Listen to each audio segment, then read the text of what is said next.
మన హిందూ ధర్మాన్ని మనం గౌరవిద్దాం, నుదుటిన బొట్టు పెట్టుకుందాం. అలాగే మన ఇంట్లో ఒక భగవద్గీతను తెచ్చిపెట్టుకుందాం.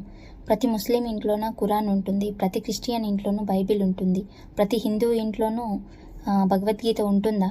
అది మీరు ఒకసారి ప్రశ్నించుకోవాలి. అలాగే మన హిందూ ధర్మం గురించి చెడ్డగా మాట్లాడే ప్రతి ఒక్క వెధవ సిగ్గుతో తల వంచుకోవాలి. ఎందుకంటే మేము పూజలు చేస్తాం, ఆ దీపం నుంచి ఆక్సిజన్ వెలువడుతుంది. అలాగే మేము గడపకి పసుపు రాస్తాం, దానివల్ల క్రిములు ఇంట్లోకి రాకుండా ఉంటాయి.